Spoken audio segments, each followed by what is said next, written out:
नमस्कार दोस्तों। तो भाई आज की वीडियो में मैं आपसे बात करने वाला हूँ। हमने मिस्टर वॉरेन बफेट को सब जानते होंगे, चार्ली मुंगर सब जानते हैं, इंडिया के वॉरेन बफेट थे, मिस्टर राकेश झुनझुनवाला सब जानते हैं, पीटर लिंच नाम सुना होगा सब जानते हैं। ये सब लोग हैं भाई इन्वेस्टर, बड़े इन्वेस्टर हैं, ये अपने काम में अच्छे हैं। पर आज मैं जिनके बारे में बात करने वाला हूँ वे हैं एक ट्रेडर। और अपने जमाने में मतलब उन्होंने शुरुआत करी थी कंप्यूटर से ट्रेडिंग करनी, कंप्यूटर से सिस्टम बनाने और कंप्यूटर से मैनेज करने अपने सिस्टम, ट्रेडिंग सिस्टम। और लोगों का पैसा, वो मनी मैनेजर थे, ये रहा उनका नाम, मिस्टर एड सिकोटा मनी मैनेजर थे। यानी मनी मैनेजर पब्लिक का पैसा लेके अपने जान पहचान वालों का या जो फॉर्म में पैसा लगा रहे हैं उन सबका पैसा वो मैनेज करते थे अपने सिस्टम से। अब सिस्टम क्या है? ट्रेडिंग सिस्टम, जिसके बारे में बात करेंगे। तो ये है मिस्टर एड सिकोटा भाई। इन्होंने सन 70-80 के टाइम पे 1970-1980 के दशक में इन्होंने बहुत अरबों रुपए बनाए। ये पहले इंसान थे जिन्होंने ट्रेडिंग सिस्टम डेवलप किया। और ये कंप्यूटर में डिग्री धारक थे MIT USA से, तो मतलब कंप्यूटर के इंजीनियर थे बढ़िया वाले। तो इन्होंने अपने टाइम पे मैकेनिकल ट्रेंड फॉलोइंग सिस्टम बनाया। मैकेनिकल ट्रेंड फॉलोइंग का मतलब क्या होता है? ये तीन वर्ड है। मैकेनिकल भाई वो होता है, मैकेनिकल सिस्टम है, मैकेनिकल ट्रेडर जो अपने सिस्टम, एक बार सिस्टम डिसाइड कर दे कि मैं इसी इंडिकेटर के बाद लूंगा या फिर ये मूविंग एवरेज क्रॉस करने के बाद बाय करूंगा, इस तरह से ट्रेडिंग करने वाले को बोलते हैं भाई मैकेनिकल ट्रेडर। तो ये मैकेनिकल ट्रेंड फॉलोअर थे। मैकेनिकल ट्रेंड फॉलोइंग का मतलब होता है भाई, जैसे ट्रेंडिंग मार्केट है तो ये उसमें लॉन्ग करके बैठ गए। तो मतलब कि इनका ट्रेडिंग करने का तरीका मैकेनिकल ट्रेंड फॉलोअर था।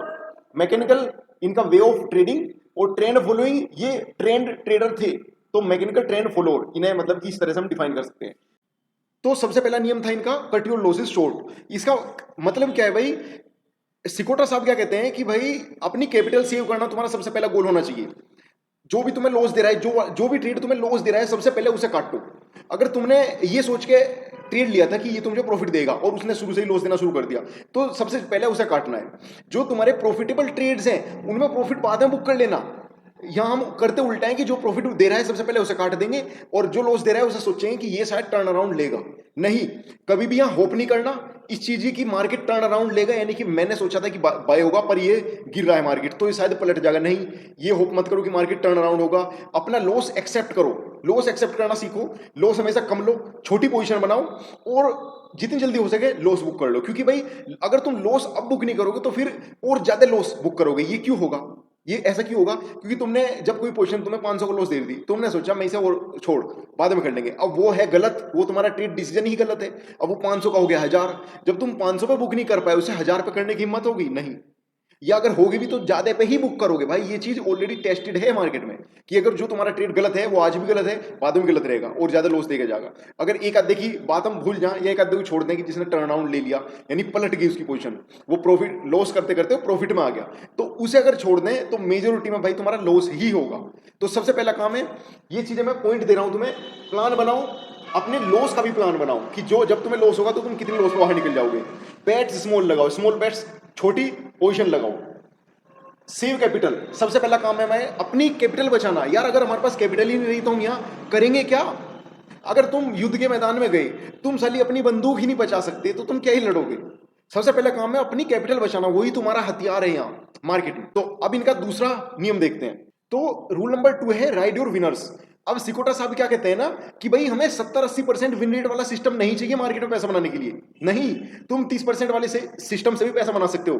30% विन रेट वाले से। 30% विन रेट का मतलब है कि आपके 100 में से सिर्फ 30 ट्रेड प्रॉफिटेबल हो रहे हैं, बाकी 70 लॉस दे रहे हैं। तो ये क्या कहते हैं कि जो मैटर करता है ना वो ये कि जब आप लॉस करते हो तो कितना लॉस करते हो, जब प्रॉफिट करते हो तो कितना प्रॉफिट करते हो। क्या आपके प्रॉफिट्स आपके लॉसेस से ज्यादा हैं?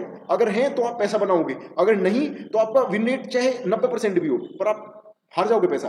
मानने की बात है किसी ने 100 में से 90 ट्रेड में 10-10 रुपए बनाए, हर ट्रेड में 10-10 रुपए बनाए, तो 90 ट्रेड में बन गए 900 रुपए। और उसके जो 10 ट्रेड हैं उनमें लॉस हुआ हर एक ट्रेड में 100 रुपए का, तो 100 दाई 1000, 1000 लॉस, 900 प्रॉफिट, अल्टीमेटली लॉस हुआ। तो डिपेंड करता है कि आपका प्रॉफिट का साइज कितना है। और नंबर 2, इसी में वो कहते हैं कि अपने विनर्स को चालू रखो। विनर्स जो तुम्हारे जिस ट्रेड में तुम्हें पैसा बन रहा है उसे चालू रखो, उसे नहीं काटना। जो तुम्हारा लॉस दे रहा है उसे काट दो। तुम्हें ट्रेंड ज्यादा से ज्यादा पकड़ना है। मानने के बाद तुमने टॉप पे भी, मानने के बाद तुमने यहाँ पे भी बाय कर लिया। अगर तुमने यहाँ पे बाय कर लिया तो बहुत कम चांस है कि 10 में से शायद 3 बार ऐसा होगा कि आप बिल्कुल टॉप पे बाय कर लोगे, मार्केट तुमने जहां से बाय करा वहीं से गिर जाएगी। 10 में से 3 बार ऐसा हुआ। पर ज्यादातर चांस में ये होगा कि आपने यहां बाय किया और यहां पे स्टॉप लॉस कहीं भी लगाया और मार्केट ट्रेंडिंग फेज में चली गई। तो अभी उनमें क्या होगा ना, जिनमें तुमने बिल्कुल टॉप पे बाय कर लिया, तो वहां पर आपका रिस्क मैनेजमेंट वहां पे काम आएगा कि हमने अपने अकाउंट का 2% रिस्क लिया था, इस पोजीशन पे सोच के कि यहां से मार्केट ऊपर चलेगी, मार्केट नहीं गई तो मेरा 2% का लॉस हो गया। पर अगर मैं बिना स्टॉप लॉस के काम करूंगा तो मैं यहां पे बाय कर लिया, पता चला मार्केट वहीं से गिर गई तो मुझे लॉस हो जाएगा, अनलिमिटेड लॉस हो जाएगा। तो रिस्क मैनेजमेंट तो आपको करना ही करना है, वो तो बाय डिफॉल्ट है। जितनी भी बुक्स लिखी गई हैं उन सब में ये सोच के राइटर्स ने कहा है कि आप शायद रिस्क मैनेजमेंट जानते हो या आपको पता है कि मुझे रिस्क कितना रखना है, पर अगर आप सोचो कि मुझे रिस्क ना तो मुझे कैलकुलेट करना ना मुझे सोचना, बस टॉप पे बाय कर लेना है, कहीं भी बाय कर लेना, ट्रेंड आएगा और मेरा पैसा बन जाएगा, नहीं। जो आपके गलत होंगे उनमें आपका लॉस होना चाहिए फिक्स 5%, 3%, 2%, 1%, जो भी है आपकी प्रोफाइल के हिसाब से। और इसके बाद भाई एग्जांपल के तौर पे आप ऐसे समझो क्यों हम कहते हैं कि ride your winners and cut your losses short, मतलब कि क्या है, राइड योर विनर्स, अपने जो विनिंग ट्रेड्स हैं उन्हें बरकरार रखो। ये ऐसा समझो भाई, दुश्मन अपने युद्ध के समय अगर आपने घायल सिपाही को तो कहोगे तू तो लड़ता रहे, और जो तुम्हारा हेल्थी सिपाही है, हष्ट पुष्ट सिपाही है जो लड़ रहा है, उसे तुम बिठा लोगे, इसे बुलाओ पहले, तो तुम जीतोगे हारोगे, समझे। तो अपने विनर्स को नहीं काटना जब तक तुम्हारा क्राइटेरिया या तो एग्जिट का मेट ना हो जाए कि आपने कहा था मुझे इतने प्रॉफिट के बाद मुझे इस कंडीशन को देख के बाय किया और इस कंडीशन को देख के मैं अपना पोजीशन क्लोज कर दूंगा, यानी एग्जिट कर दूंगा। अगर आपका एग्जिट प्लान नहीं कह रहा कि अभी काटना है तो मत काटो भाई, या तुम्हारा सिस्टम कह रहा है कि अभी बने रहो ट्रेड में तो बने रहो। इसके बाद इसी में एक और पॉइंट है कि ये जो मार्केट में बैठे ना टिप देने वाले, मैं भी कभी टिप दूं ना अपने चैनल पे, बाय कर लो सेल कर लो, पहली बात तो मैं देता नहीं हूं टिप, कभी कोई भी टिप दे भाई उस पे काम मत करो। क्यों? क्योंकि जब तक तुम्हें खुद ना पता हो कि मैं इसे क्यों बाय कर रहा हूं या क्यों ट्रेड ले रहा हूं, ये तब तक ट्रेड मत लो, पैसा नहीं बनेगा तुम्हारा। 2-4 बार पैसा बनेगा, पैसा नहीं बनेगा। जितने भी बड़े लोग हुए यहाँ पे ट्रेडिंग करके हो या इन्वेस्टिंग करके हुए हो या कुछ भी लाइफ में किया हो किसी ने, तो भाई उसने अपने दिमाग से अपने डिसीजन खुद लिए हैं, कोई भी किसी और के ये डिसीजन नहीं ले सकता भाई। तुम ऐसा समझो, अगर तुम गोली चलाने वाले हो, निशाना लगाने वाले हो, तो तुम अगर कहोगे, सोचोगे कि उस बंदे ने कहा मुझे कि गोली चला तो मैं गोली चलाऊंगा और नहीं तो नहीं चलाऊंगा, तो तुम्हें लगता है मैं कभी शूटर बन पाऊंगा, मैं कभी निशाना लगा दूंगा? नहीं यार, नहीं होता। ठीक है, इसके बाद हमारा है तीसरा नंबर का पॉइंट। हाँ, तो रूल नंबर 3 है कि बैट स्मॉल। तो देखो सिकोटा साहब का ये मानना था और ऐसा है भी, अगर आपने अपने अकाउंट का बहुत बड़ा हिस्सा एक ट्रेड में लगा दिया तो अगर उसमें प्रॉफिट हो रहा होगा तो भी आप बहुत ज्यादा डिस्ट्रैक्ट होगे, उससे लगेगा कि इसे काट दे और अगर उसमें लॉस हो गया तो आप तो भाई मतलब डिस्टर्ब हो जाओगे पूरे। तो इसका एक उन्होंने गोल्डन रूल दिया है कि अपने लिक्विड नेटवर्थ यानी कि अपनी जो ट्रेडिंग का कैपिटल है, मान लो तुम्हारे पास ट्रेडिंग का कैपिटल है, वो कितना होना चाहिए, नंबर 1 चीज। और उस ट्रेडिंग कैपिटल में से कितना एक ट्रेड में कितना कैपिटल यूटिलाइज होना चाहिए, यानी कैपिटल यूटिलाइजेशन रेशियो या परसेंटेज कितना होना चाहिए, और उसके बाद उस ट्रेड में रिस्क कितना होना चाहिए। तो यहाँ पे 3 चीज है। तो नंबर 1 चीज भाई, तुम्हारी जो नेटवर्थ है, जो तुम्हारे पास लिक्विड नेटवर्थ है, यानी कि अगर तुम्हारे पास 10 लाख रुपए हैं तो उसका 10% से ज्यादा ट्रेड में मत लगाओ। 10% मतलब कि 10 लाख का 1 लाख, इसे हम 1 लाख पे लेके चलते हैं। अगर तुम्हारे पास 1 लाख रुपए कैश है और तुम उसे अपने ट्रेडिंग अकाउंट में डाल रहे हो तो उसका 10% से ज्यादा किसी भी एक ट्रेड में नहीं लगाना। 10% से ज्यादा यानी कि 1 लाख का 10,000 से ज्यादा मैं एक ट्रेड में लगाऊंगा ही नहीं, चाहे तुम लीवरेज कितना ही ले लो। अब लीवरेज कहां रुकेगा? मानने के बाद मुझे मेरा एक ब्रोकर लीवरेज दे रहा है 10 गुने का, दूसरा लीवरेज दे रहा है 50 गुने का, तो मैं ऑब्वियसली 10,000 रुपए में, जिसके पास लीवरेज ज्यादा है, मैं उस पर 10,000 रुपए में बड़ी बेट्स ले लूंगा। पर नहीं, अब यहां पर रिस्क आ गया। तुम किसी भी एक ट्रेड में 1% से ज्यादा रिस्क नहीं लोगे। ये चीज मैंने भी अपने पे बहुत सालों बाद अप्लाई करी, मुझे लगता था यार 1% बहुत ज्यादा अंडर वैल्यू हो गई। तो तुम्हें ये चीज ध्यान रखनी है कि जो तुम्हारा सिस्टम है, जो तुमने सिस्टम बनाया वो कितना प्रॉफिटेबल है। ठीक, अगर वो बहुत ज्यादा प्रॉफिटेबल है तो ध्यान रखो, बहुत ज्यादा प्रॉफिटेबल सिस्टम कभी भी बहुत ज्यादा ट्रेड्स नहीं देगा। हफ्ते में 5 ट्रेड बहुत है, उससे ज्यादा वो नहीं दे सकता। हद है, मतलब बहुत हद है तो 10 भी बहुत ज्यादा हो गए। मैंने देखा है 5-6 से ज्यादा ट्रेड नहीं मिलेंगे तुम्हें। और अगर तुम 5-6 ट्रेड ले रहे हो और हर ट्रेड पे 1% का रिस्क रख रहे हो और तुम्हारा सिस्टम वो प्रॉफिटेबल है, 60% 70% उसका विन रेट है, यानी 10 में से 6 से 7 बार तुम्हारा पैसा बन रहा है और 3 बार तुम्हारा पैसा जा रहा है, तो जो तुम्हारा पैसा जा रहा है वो 1% जा रहा है हमेशा, तो 3% तुम्हारा वो खत्म हो गया। अब तुम्हारे 10 ट्रेड बने थे, 10 में से 3 गलत हो गए, 3 खत्म। 7 में जो तुम्हारा पैसा बना 7%, 7 में 10% मान लो, उन 7 ट्रेड में तुम्हारा 10% पैसा बना, 3-4% तुम्हारा लॉस हो गया, तो 10 में से 4 गए 6%, तो अल्टीमेटली 4-5% तुमने बना लिए। जबकि ये फिगर बड़ी ही मतलब कि वो नहीं है, एक तरह से कहीं भी अप्लाई नहीं हो सकती है कि भाई हर जगह होंगी। मैंने एक रैंडम एग्जांपल लिया है कि तुमने अपने पर ट्रेड तो 10% कैपिटल यूटिलाइजेशन रखा है और हर ट्रेड में 1% से ज्यादा रिस्क नहीं रखा है। ये 3 चीज याद रखना कि अपना किसी भी एक ट्रेड में 10% ज्यादा कैपिटल नहीं लगेगा और 1% ज्यादा लॉस नहीं होगा, तो तुम्हारा पैसा बन जाएगा बाजार में। अब है रूल नंबर 4। तो ठीक है, तो 2 रूल्स ये हैं कि follow your trades, follow trading rule and know when to break your rules. तो कहने का मतलब ये है कि भाई आपके पास एक ट्रेडिंग रूल होना चाहिए, आपकी ट्रेडिंग करने के कुछ नियम होने चाहिए कि भाई मैं कब ट्रेड लूंगा, क्या देख के ट्रेड लूंगा। इससे फायदा ये मिलेगा कि भाई कोई भी आपको यहाँ पे कोई भी गुरु या कोई भी आपको सिखाने वाला आपको फोन करके नहीं बताएगा कि भाई अब ट्रेड ले ले या इतना ट्रेड ले ले। आपके पास जब रिटर्न में होंगे खुद के बनाए हुए रूल, बैक टेस्टेड कि भाई मुझे इस स्ट्रेटेजी पे इस कंडीशन में इतना माल उठाना है, यहाँ स्टॉप लॉस लगाना है, तो जब आपका लूजिंग स्ट्रीक यानी कि जब आपको लॉस चल रहा होगा तो उस वक्त आप फ्रस्ट्रेशन में आके उल्टे सीधे ट्रेड नहीं मारोगे। तो सबसे बड़ा प्लस पॉइंट ये है कि आप हमेशा शांत रहोगे, आपको पता है कि मुझे कब कितना माल उठाना है, कहाँ स्टॉप लॉस रखना है, वो कितना वेट करना है। ठीक, अल्टीमेटली आपके ट्रेडिंग रूल्स ही हैं जो आपका पैसा बनवा के देंगे। अब इसी का दूसरा अगला पार्ट है कि you should know when to break the rules. तो हकीकत बात ये है भाई कि हम भी मानते हैं और पहले ट्रेडर्स लोग भी जिन्होंने रूल्स बनाए और ये रूल्स लिख के दिए वो भी मानते हैं कि हम एक रोबोट की तरह काम ज्यादा दिन नहीं कर सकते। आपको कई बार ऐसा होगा कि आपका अंदर से गट फीलिंग भी काम करेगी, आपको लगेगा कि भाई ये ट्रेड मुझे अभी नहीं काटना, अभी और पैसा देगा, और वो सच में काम करेगा। तो ऐसा नहीं है कि बिल्कुल मैंने हार्ड एंड फास्ट रूल बना दिया कि बस मैं तो अंदर से कुछ है ही नहीं, आपको अंदर से भी फील करना है थोड़ा सा। ये जो ट्रेडिंग रूल्स है ना, ये हर ट्रेडर अपने हिसाब से मॉडिफाई करता है। अगर मैंने आपको कह दिया कि भाई 1% का रिस्क लेना है, तो ऐसा नहीं है कि अब आप 2% या 3% या 5% का नहीं लोगे। कई बार इस तरह की कंडीशन होती है मार्केट में कि आपको अंदर से फील आ रही कि भाई अब तो 5% भी ले सकता हूं, मैं बड़ा सेफ हूं। अब इस तरह की कंडीशन बन गई है, तो आपके अंदर से गट फीलिंग भी कई बार काम करेगी। आपको उस चीज को देखना है, कंडीशन देखनी है, मार्केट सिचुएशन के हिसाब से अपने रूल्स भी मॉडिफाई करने हैं। तो ऐसा नहीं है। और अल्टीमेटली आप अगर किसी और के ट्रेडिंग सिस्टम को या किसी किताब में पढ़ के और वे ट्रेडिंग प्लान मैंने जो के तो कॉपी मार दी, मैं उन पे ज्यादा दिन काम नहीं कर पाऊंगा, कहीं ना कहीं मैं थक जाऊंगा, क्योंकि उसमें मेरा अपना तो कुछ है ही नहीं। जब तक अपना कुछ मैं चाहे उसमें थोड़ा सा मॉडिफिकेशन करूं, कुछ भी ट्रेड की टाइमिंग या पोजिशन साइजिंग या कुछ भी, जब तक उसमें थोड़ा सा अपने डालोगे तो तब तक अंदर से फीलिंग नहीं आने की, ज्यादा दिन आप उस पर काम कर नहीं पाओगे। ठीक, अब चलते हैं अगले रूल पर, रूल नंबर 6। अब छठा पॉइंट है रिड्यूस योर ट्रेडिंग रिस्क। इसका क्या मतलब है?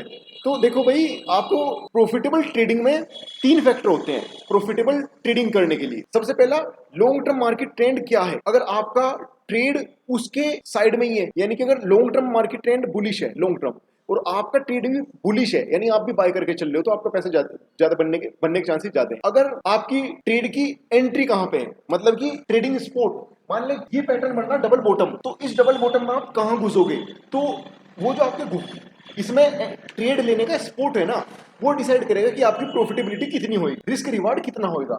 यानी आप अगर यहाँ पे घुस गए तो यहाँ पे रिवार्ड सबसे ज्यादा है, पर रिस्क भी यहाँ पे थोड़ा सा हाई है, क्योंकि क्या पता है ट्रेड बने ही ना, ये वापिस ऐसे निकल जाए। ठीक, और दूसरा बनता है एक वो है जो यहाँ पे घुस रहा है, यहाँ पे एंट्री ले रहा है, तो इस वाले के एंट्री लेने के बाद इस पैटर्न के बनने के चांस तो ज्यादा है, और उसके पास रिवार्ड कम है।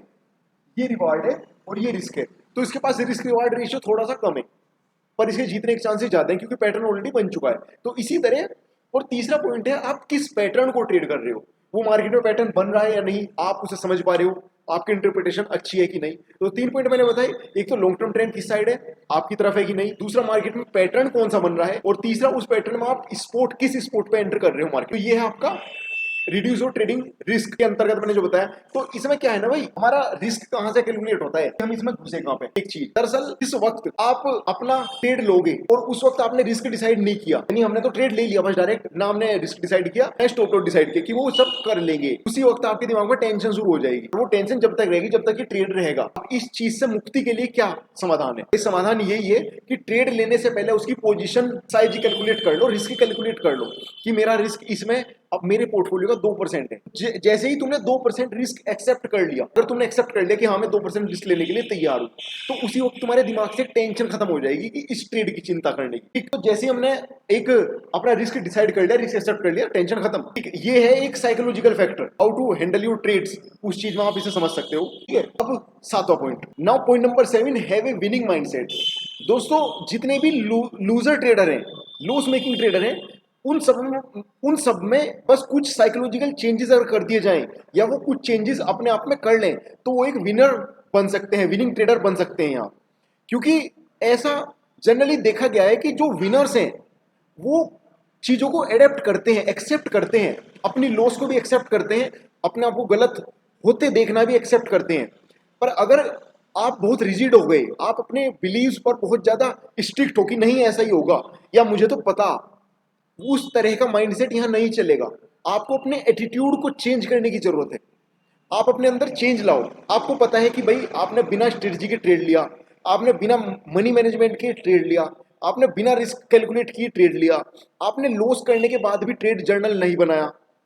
ट्रेड जर्नल क्या होता है? ट्रेड जर्नल सिंपल सा है, जितने भी आपने स्टॉक में ट्रेडिंग की उन सबका शाम के समय या हफ्ते के बाद में कॉपी पेंसिल बनाओ, लिखो रीजन कि मैंने इसमें लॉस कैसे किया, प्रॉफिट कैसे किया, और जिनमें लॉस किया उन उन चीजों को पॉइंट आउट करो और आगे से वो नहीं होगा। तो ये चीज जर्नलिंग होती है, ट्रेड जर्नल बनाना। आपने ये सब नहीं किया तो and still you are doing trading, तो भाई आप ट्रेडर थोड़े ही हो। आप तो बस अपनी आदत से मजबूर हो, या तो समय टाइम पास करने के लिए ट्रेडिंग कर रहे हो, या फिर आपके अंदर कुछ खामखा के होप ऐसे बन गई हैं बिलीव्स कि आप शायद ऐसे ही पैसा बनाते रहोगे। नहीं भाई, वो टोरेबाजी है, तुक्केबाजी। ऐसे कंसिस्टेंटली आप पैसा नहीं बना सकते। लॉन्ग टर्म में ऐसे नहीं चल सकता। अगर 2-4 दिन आपने काम कर लिया, उसमें से 2-4 दिन ही पैसा बन गया, तो आप उसे भी नोट करो, मेरा कैसे बना पैसा, किस पैटर्न पे बना पैसा। ये चीज है। अगर आपको विनर ट्रेडर बनना है, एक विनर ट्रेडर का माइंडसेट यही होता है, वो हमेशा सीखने के लिए, बदलाव करने के लिए अपने आप में तैयार रहता है। Next point, last point, point number 8, last point है, leave emotions out of your trading. यानी कि भाई अपने इमोशंस कंट्रोल रखना, ट्रेडिंग के दौरान इमोशनल नहीं होना। फियर, ग्रीड और अपनी क्या बोलते हैं, एक गट फीलिंग, लालच, डर और अपने आप को बहुत बड़ा मास्टर समझना। कुछ भी अगर आपने बहुत सही प्रॉफिट बना लिया तो भी अपने आप ऐसी फीलिंग आने लगेगी कि बस तो बन गया सेंसर। नहीं, अपने इमोशंस कंट्रोल रखने के लिए यहाँ पर कुछ चीजें हैं जो आपको करनी पड़ेगी। देखो भाई, हर ट्रेडर अलग अलग है, हर इंसान अलग अलग है। हमारे अंदर इमोशंस हैं, वो हम कंट्रोल पूरी तरह से नहीं कर सकते। वो तो फीलिंग्स आनी ही आनी है। लॉस होएगा तो जरूर आएंगी, प्रॉफिट ज्यादा बनेगा तो जरूर आएंगी। तो इन सब अपनी भावनाओं को नियंत्रण रखने के लिए हम अपनी ट्रेडिंग नॉलेज को और अपने ट्रेडिंग सेटअप को एक फॉर्मुलेट करेंगे। फॉर्मुलेट का मतलब कि मैं ट्रेडिंग करते वक्त इन नियमों के आधार से ही ट्रेड लूंगा। यानी मेरे फिक्स सेट है, उन रूल से ही मैं ट्रेडिंग करूंगा, इससे बाहर ना अपना दिमाग लगाऊंगा। जिससे क्या होगा ना, क्योंकि देखो, जब आपने अपने रूल्स डिसाइड करे हैं कि मैं ये देखूंगा मार्केट में पैटर्न्स और उस हिसाब से मैं इतनी पोजीशन का ट्रेड लूंगा, अपने अकाउंट का फिक्स परसेंटेज मैं रिस्क पर रखूंगा, तो ये सब नियम जब आप बना लोगे ना, तो तब आपको मार्केट में काम करते वक्त अपने आप को बार बार टॉर्चर नहीं करना पड़ेगा। मानने की बात है, आपको अभी जस्ट लॉस हुआ है, तो आपको लॉस होने का दिमाग में कहीं ना कहीं डर तो रहेगा कि फिर से लॉस ना हो जाए या बुरा फील होगा। अब उस दौरान आप अच्छे, मतलब कि आपके अंदर ऑलरेडी नेगेटिविटी है, अब उस दौरान आप जो डिसीजन लोगे वो इतने बढ़िया नहीं होंगे। तो इसलिए हम पहले ही कहते हैं कि अपना बैट साइज एक तो सबसे छोटा रखो। बैट साइज उतना रखो, मतलब कि अपना ट्रेड साइज उतना रखो, बैट यानी ट्रेड उतना रखो जो आप इमोशनली उससे अटैच ना हो। ये मेरे सारे के सारे 8 पॉइंट आपस में कोरिलेट हैं। आपको ऐसा लग सकता है कि ये सारे एक ही पॉइंट है, पर अपने आप में जब आप ट्रेड करोगे इन सारे पॉइंट्स की आप महत्व समझ सकते हो कि मैं बैट छोटी क्यों रखूं, अपना ट्रेडिंग प्लान क्यों बनाऊं, अपना ट्रेड जर्नल क्यों बनाऊं, अपनी फीलिंग्स को कंट्रोल क्यों रखूं, मैं अपने रूल्स क्यों बनाऊं। तो बहुत सारी चीजें। तो इसके लिए भैया आपको एक तो अपना रिस्क डिसाइड कर लो पहले ही कि मैं भैया इतना रिस्क पे काम करूंगा। और अगर आपका रिस्क उतना, आज मानने के बाद मैंने 2% का रिस्क लिया पर डे का, मैं अपनी बताऊं, मैं ट्रेडिंग करता हूं जब, तो भाई मैं मान के चलता हूं मेरा 2% का लॉस होते ही सिस्टम बंद। अब अगर मेरा सुबह से अब तक 2% का लॉस हो गया तो अब सिस्टम बंद, अब मैं ट्रेड ही नहीं करूंगा, अब कल करूंगा। ठीक है, मेरे नियम ने मुझे बाहर निकाल दिया। अब इन नियम्स को समय अनुसार चेंज करते रहो। मार्केट में जो अपने आप को सीख रहे हो या आपको मॉडिफिकेशन की जरूरत है, तो इन नियम को चेंज करते रहो और अपने आप में इंप्रूवमेंट तुम देखोगे। तो ठीक है दोस्तों, ये थे मैंने कुछ 8 नियम बताए जो मिस्टर एड सिकोटा ने अपनी ट्रेडिंग वाली इंटरव्यू में मिस्टर जैक डिसॉगर की बुक मार्केट विजार्ड्स में भी बताए हैं। और इन 8 पॉइंटों पर अगर आप काम करोगे तो आप अपने आप में एक पॉजिटिव चेंज देखोगे, अपनी ट्रेडिंग में पॉजिटिव चेंज देखोगे। ठीक है दोस्तों, फिर मिलते हैं नेक्स्ट वीडियो में। तब तक के लिए आप हमारे चैनल को सब्सक्राइब कीजिए। कोई डाउट हो तो आप नीचे कमेंट करना ना भूलें।